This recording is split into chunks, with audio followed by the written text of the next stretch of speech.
قال تعالى: وسارعوا إلى مغفرة من ربكم وجنة عرضها السماوات والأرض أعدت للمتقين الذين ينفقون في السراء والضراء والكاظمين الغيظ والعافين عن الناس والله يحب المحسنين. السلام عليكم ورحمة الله وبركاته. ونذكر إخواننا وأخواتنا أن يدعمون في هذه القناة فإنها صدقة لنا ولكم إن شاء الله.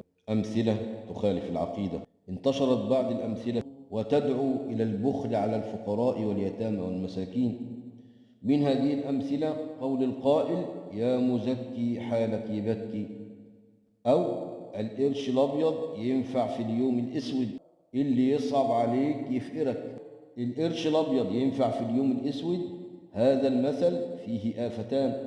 الآفة الأولى أنه يدعو إلى كنز المال وعدم إنفاقه، لأن هذا المال سيعود عليه بالنفع في يوم من الأيام، وهذا يجعل قلب العبد متعلقا بالدنيا وحطامها الزائل الفاني، وإنه وصف اليوم بأنه يوم أسود، وهذا من التشاؤم الذي نهى عنه النبي صلى الله عليه وسلم. فالصواب إذا أراد العبد أن يدخر جزءا من ماله فلا شيء في ذلك، ولكن عليه ألا يقول إلا ما يرضي ربه تبارك وتعالى. وقول القائل: يا مزكي حالك يبكي، فمن الناس من إذا رأى رجلا مثلا أو امرأة يخرج بعض زكاة ماله ويتصدق على الفقراء واليتامى والمساكين ويحب فعل الخير، فإنه يحاول بشتى الوسائل ليصده عن فعل الخير وعدم الإنفاق في سبيل الله، وهذا هو الدور الذي يقوم به الشيطان.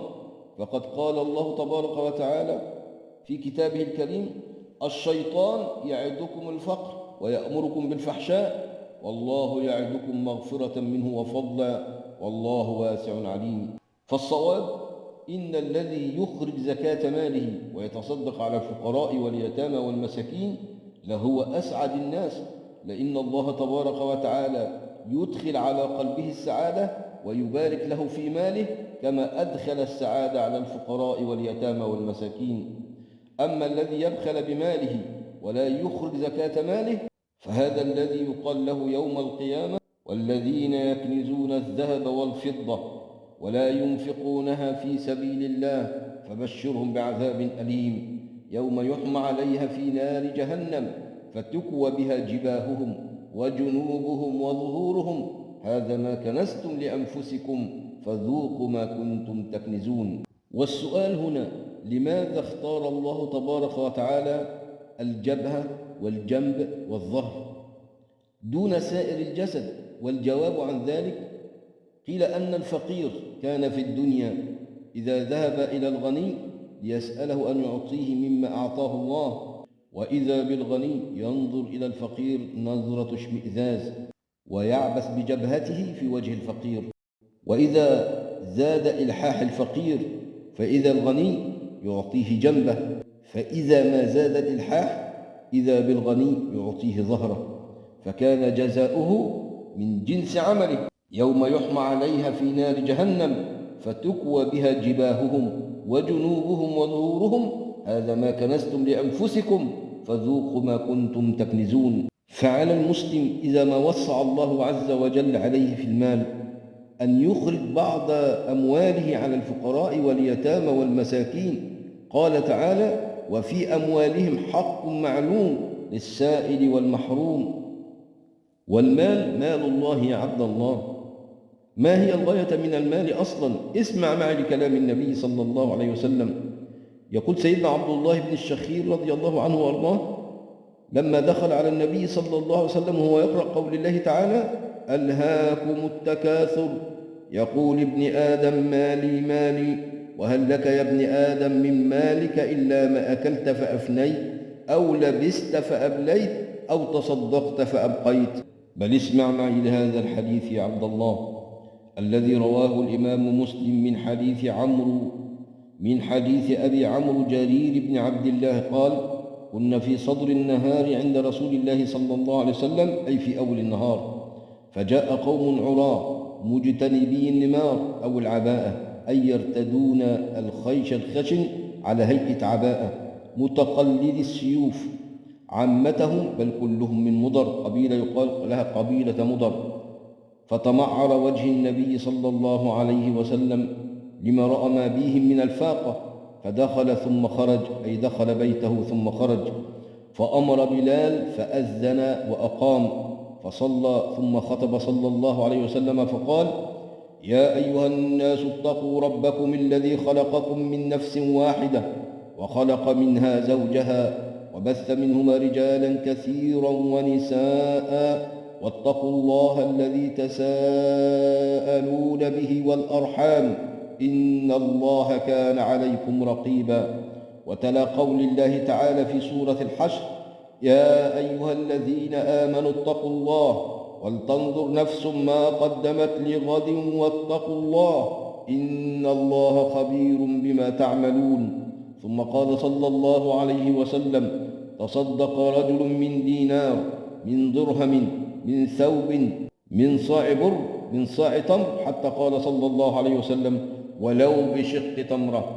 فجاء رجل من الأنصار بصرة كادت كفه تعجز عن حملها، بل قد عجزت، أي لما فيها من شدة المال. ثم تتابع الناس حتى رأيت كومين، يقول الراوي: ثم تتابع الناس حتى رأيت كومين من طعام وثياب، حتى رأيت وجه رسول الله صلى الله عليه وسلم يتهلل، فقال صلى الله عليه وسلم: من سن في الإسلام سنة حسنة فله أجرها وأجر من عمل بها من بعده من غير أن ينقص من أجورهم شيء، ومن سن في الإسلام سنة سيئة كان عليه وزرها ووزر من عمل بها من بعده من غير أن أوزارهم شيء. وهنا سؤال يا عبد الله: إذا أردت أن تتصدق فعليك أن تراعي بعض الأمور.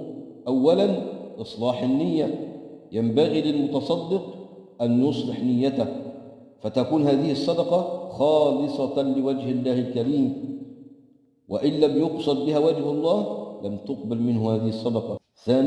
ثانيا تخيير الحلال، لما رواه الإمام مسلم من حديث أبي هريرة رضي الله عنه أن النبي صلى الله عليه وسلم قال: أيها الناس إن الله طيب لا يقبل إلا طيبا. ثالثا تخيير الأجود، أخرج أفضل ما عندي، إذا كان مالا أو إذا كان ثيابا أو إذا كان طعاما، أخرج الأفضل يا عبد الله. رابعا تقديم الأقارب بالصدقة، لما رواه الإمام أحمد والترمذي والنسائي، وصحح هذا الحديث الشيخ الألباني رحمه الله أن النبي صلى الله عليه وسلم قال: الصدقة على المسكين صدقة، وعلى ذي الرحم اثنتان، صدقة وصلة.